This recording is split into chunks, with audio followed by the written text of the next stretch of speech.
قاتل کو جگائے. میں پورے مجمع کی توجہ چاہتے ہوئے فکر عرض کرنا چاہتا ہوں. آپ کو معلوم ہے میرے مولا نے اپنے قاتل سے کیا گفتگو کی؟ پہلا فکرہ الٹا نہ سو، یہ شیطان کا فعل ہے. پہلا فکرہ میرے مولا نے کہا، بچے بچے کو معلوم ہے. پہلا فکرہ مولا نے کہا الٹا نہ سو، یہ شیطان کا فعل. دوسرا فکرہ اٹھ نماز پڑھ. یہ دو فکریں سمجھ میں آ جائے علی سمجھ میں آ جائے گا. الٹا نہ سو یہ نہی عن المنکر ہے، اٹھ نماز پڑھ یہ امر بالمعروف ہے. علی اپنے قاتل کو بھی نماز کی تلقین کرتا. علی اپنے قاتل کو بھی نماز کی تبلیغ کرتا. اور اس مجمع میں کون ہے جس کا یہ عقیدہ ہو کہ مولا علی کو پتہ نہیں تھا کہ مسجد میں میرا قاتل ہے؟ تو اب علی سے کہہ دو کہ مسجد میں نہ جائیں. مولا جب آپ کو پتہ ہے. علی اس دن بھی مسجد میں گیا جب علی کو معلوم تھا کہ مسجد میں میرا قاتل. وہ مسجدوں کی رونق، وہ مسجدوں کی زینت، وہ عبادت کی زینت، عبادت نہ کرتا تو دنیا اسے واقعاً خدا کہتی. پھر کوئی دلیل کام نہیں آنی تھی، ساری دنیا کہتی کہ اللہ ہے.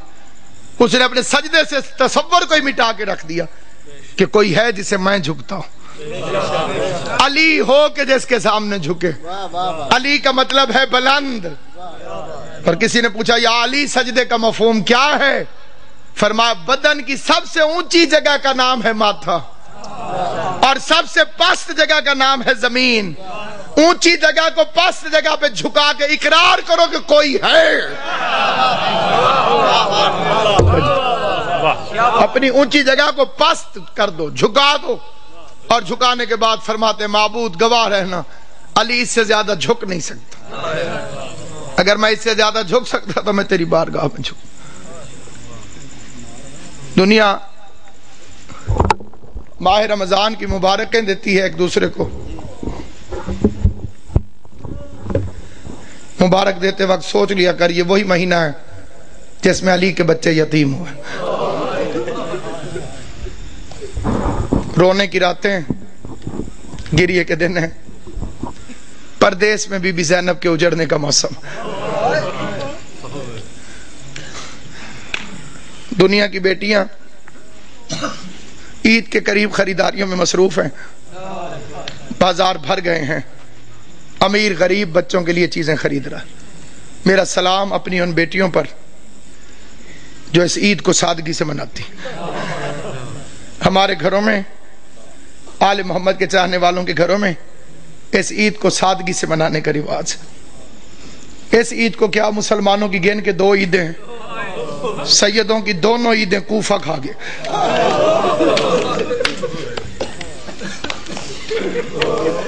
کئیوں نے میرا لفظ سمجھا ہے، کئیوں کو سمجھ نہیں آئی. عیدیں 2 ہیں، شہر ایک ہے. ایک عید کو ایک شہر کوفہ دونوں عیدوں کو کھا گئے. ایک عید پہ زینب باپ کا ماما اٹھا کے روتی رہی. دوسری عید پہ دریا کے کنارے مسلم کے بچے ذبح ہوتے.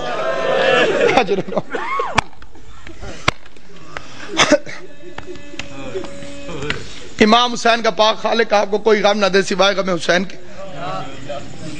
رمضان اسی کا قبول ہے جس نے علی کے بچوں کو پرسا دی.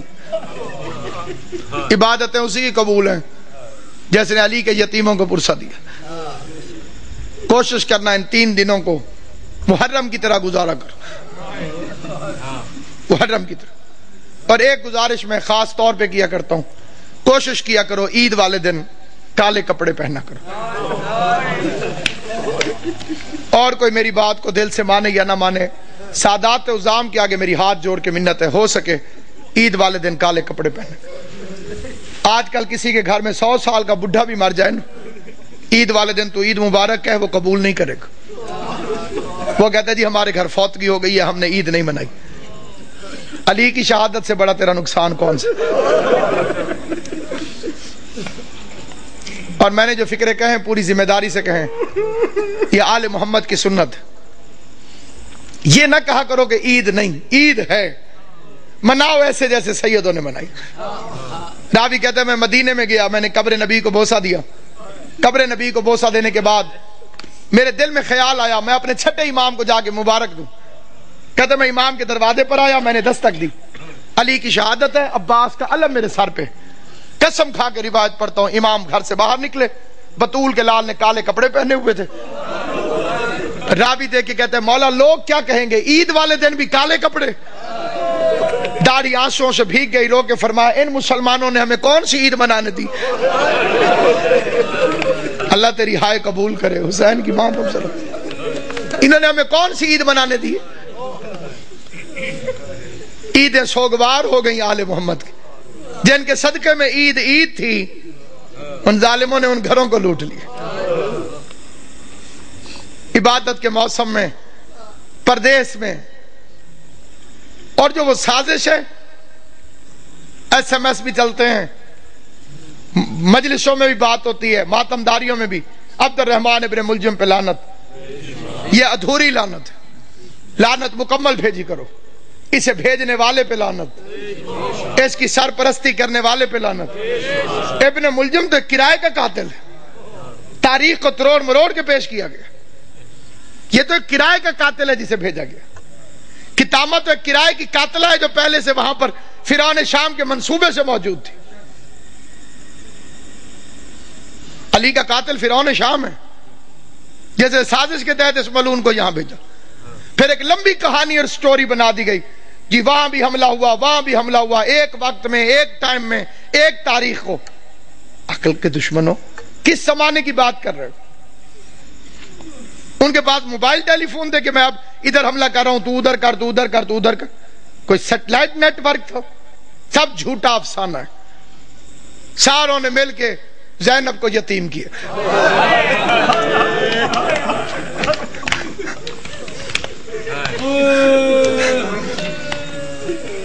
شریف امام.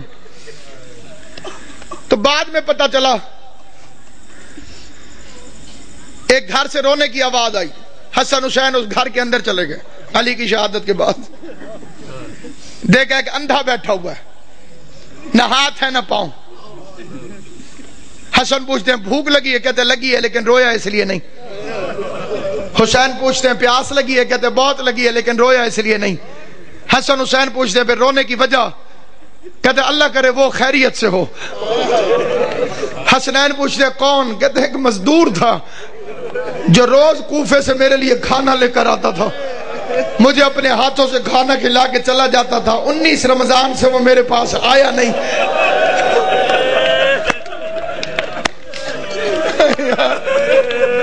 ہائے یا علی,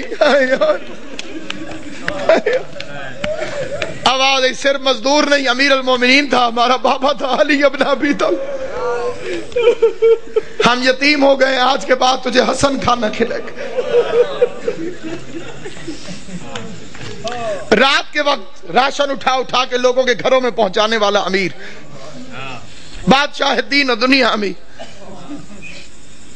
پھر بیٹیاں بلا لیں, کوفے کے شہر میں اپنی زندگی میں بیٹیاں آ گئی. آج تک وہ گھر موجود ہے. دعا کیا کرو. میں ایک سفارش کرتا ہوں ہر مومن سے, دعا میں بڑی طاقت ہے. دنیا کے اندر اللہ نے دعا کو مومن کا اسلحہ قرار دیا,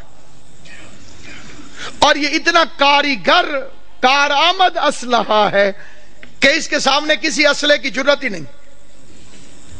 دنیا میرے پیچھے تھی اور میرے ساتھ تھی صرف مومنین کی دعائیں, اور میں بی بی کا شکر گزار ہوں. میں آپ کا شکریہ ادا کرنے لگوں, ہر بندے کا شکریہ میں ادا کر ہی نہیں سکتا.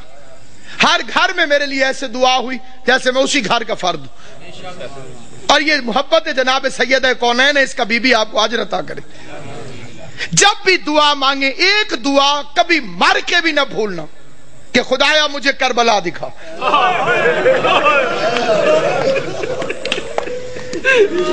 خدایا مجھے حسین کی قبر میں آپ کے لیے کہتا ہوں, میرے لیے آمین کہہ دے. خدایا قبر حسین کی زیارت, خدایا غریب زہرا کی قبر پہ. جو کربلا گئے ہو وہ کوفہ بھی گئے ہوگے, جو کوفہ گئے ہو تم نے وہ گھر دیکھا ہوگا جو علی علیہ السلام کا گھر تھا. حسن حسین کا کمرہ، ابی الفضل عباس کا کمرہ، زینب و کلثوم کے قرآن پڑھنے کا کمرہ، چھوٹا سا گھر ہے، چھوٹا سا گھر، وہ آج تک موجود ہے وہاں پر۔ علی کی سیرت، علی کا کردار، علی کا طرز زندگی، دارین قربان یا علی۔ عثمان ابن حنیف میرے مولا کا صحابی ہے، وہ کہتا ہے میں نے 3 دن مزدوری کی، مزدوری کرنے کے بعد میں نے تھوڑا سا حلوہ بنایا، پیسے بھی تھوڑے تھے، حلوہ بھی تھوڑا سا بنا، اسے کوئی ایک آدمی چکھ سکتا تھا، بس اتنا تھا۔ کہتا میرا ارادہ ہوا میں کھاؤں، پھر میں نے ہاتھ چھوڑ دیا، میں نے کہا میں اپنے مولا کو پیش کرتا ہوں، علی علیہ السلام کو کھلاتا۔ وہ کہتا میں مولا کے دروازے پر گیا، میں نے دستک دی، علی مصلی سے اٹھ کے باہر آئے، میں نے کہا مولا یہ حلوہ قبول کرے۔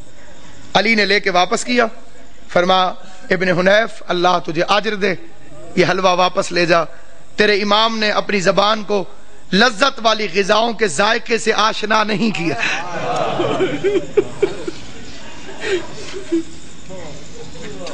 خطبے میں فرماتے تھے مجھے فخر ہے مجھ پر زکوٰۃ کبھی واجب نہیں ہوئی، علی وہ امام ہے جس پر زکوٰۃ کبھی واجب نہیں۔ مطلب پتہ زکوٰۃ اس پر واجب ہوتی ہے جو مال کو جمع کر کے رکھے، جس نے کبھی اپنے پاس مال جمع کر کے رکھا ہی نہ ہو، خدا کی راہ میں خرچ کر دیتا ہو، اس پر زکوٰۃ کہاں سے واجب؟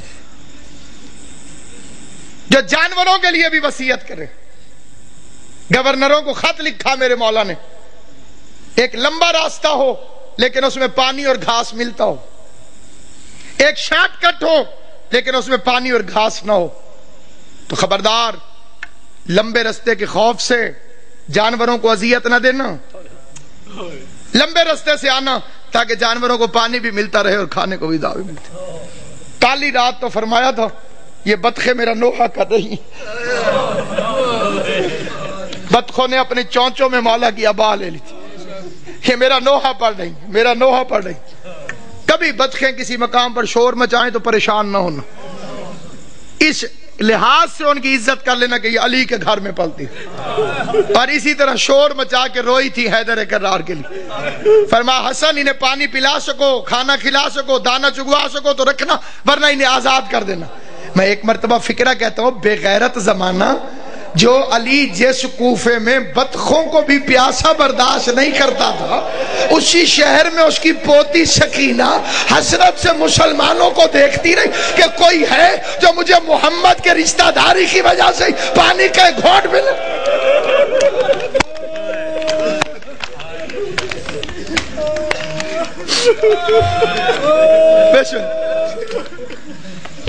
ابھی تو امیر کی بیٹی ہے علی کی بیٹی، امیر کی بیٹی تھی تو اتنے ظلم کیے، پھر اس کوفے میں آئے گی غریب کی بہن بن کر،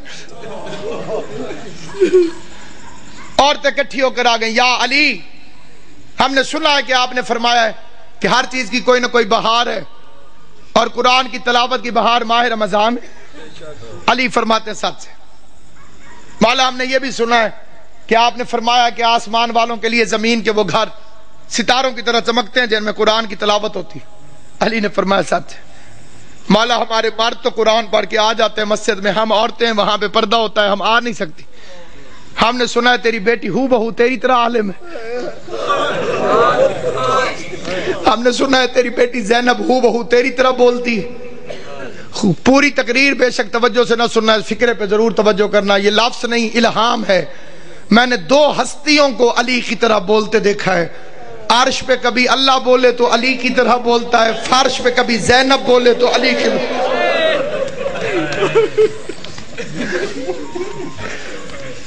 ایک اللہ بولتا ہے علی کی طرح، ایک زینب عالیہ بولتی ہے علی کی طرح۔ میرے مولا نے فرمایا قرآن پڑھائے گی لیکن کوشش کرنا کہ بھیڑ بنا کے نہ جانا۔ ہائے ہائے میری بچی بھیڑ سے گھبراتی، پڑھنے لگی عورتیں قرآن پڑھانے لگی، زینب عالیہ درس علی کے لہجے میں قرآن پڑھاتی رہی، علی کے علم سے قرآن پڑھاتی رہی۔ لیکن جب آیا ہے کہ بلا 40 ہجری والا ماہ رمضان، عورتیں جاتی تھی قرآن پڑھنے، روتی ہوئی باہر واپس آتی تھی۔ کوئی ماتم کرتی ہوئی آتی قبلہ، کوئی روتی ہوئی آتی. کسی نے پوچھا جاتی تو علی کی بیٹی کے پاس، میری طرف دیکھنا. جو بندہ ماتم کرنے آیا ہے، جو بندہ جنازہ اٹھانے آیا ہے، غیر جنازوں میں چپ کر کے شریک ہوتے ہیں. جو اپنے ہوتے ہیں وہ تڑپ تڑپ کے روتے ہیں. تمہارے رونے کا سامان کرنے کے لیے فقرہ پڑھنے لگا ہوں.